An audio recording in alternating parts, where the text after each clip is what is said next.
वो नस्ल जो 2000 के आसपास पैदा हुई है और आज 25-30 साल इसकी उम्र हो चुकी है, पूरी दुनिया में ये नस्ल इंसानी तारीख की सबसे जिस्मानी तौर पर कमज़ोर, लागर और जहनी तौर पर नफ्सियाती मरीज़ नस्ल समझी जाती है।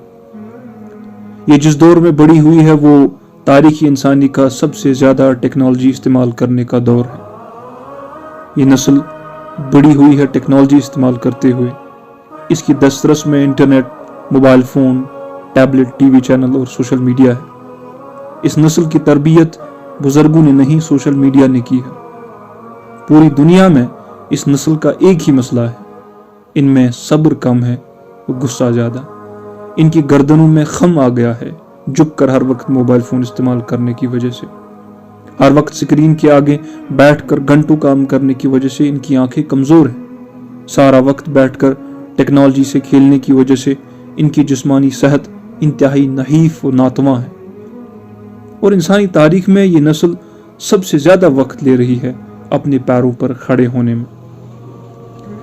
मगरबी दुनिया में लाखों नौजवान जनरेशन जी के अब वापस अपने माँ बाप के घर लौट रहे हैं, क्योंकि वो बाहर की दुनिया में गुजारा ही नहीं कर सकते। इनको बूमरैंग जनरेशन कहा जाता है। ऑस्ट्रेलिया के इस कदीम हथियार के नाम पर जिसको हवा में फेंको तो वो घूम कर वापस अपने मालिक के पास आ जाता है।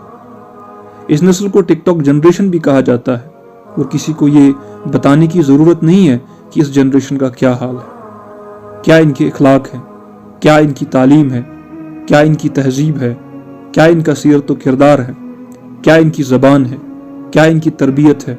और ये भी आफताब की तरह रोशन है कि इनका मुस्तकबिल कितना तारीक तर है। सोचे अगर इस नस्ल को गजा, इराक, शाम, लीबिया या यमन जैसी आजमाइश का सामना करना पड़े तो इसका क्या हाल होगा। ये लकड़ी से आग नहीं जला सकते। इनको नक्शा देखकर मशरिक और मगरिब का इल्म नहीं है। हथियारों का इस्तेमाल और सर्वाइवल तो छोड़ ही दें, ये धूप में आधा घंटा भी खड़ा नहीं रह सकते। ये 5 किलोमीटर पैदल चल नहीं सकते। ये नस्ल न जिस्मानी शक्तियां बर्दाश्त कर सकती है और न नफ्सियाती शक्तियां।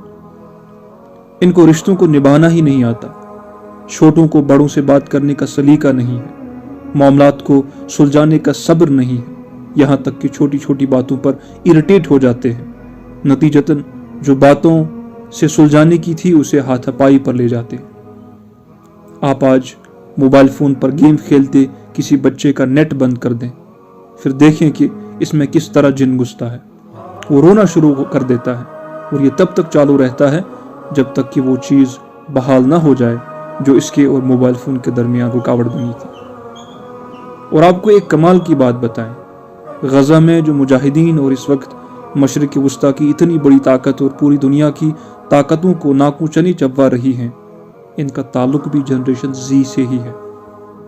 मगर गजा वाली वो नस्ल है जो आग और खून की भट्टी में पक कर जवान हुई है, जिसकी रातें एक राहिब की तरह और जिनके दिन एक शहसवार की तरह होते हैं, जो सिर्फ इसलिए ज़िंदगी गुजारते हैं कि मस्जिद अक्सा को यहूदियों के दस्तरस से आज़ाद करा सकें।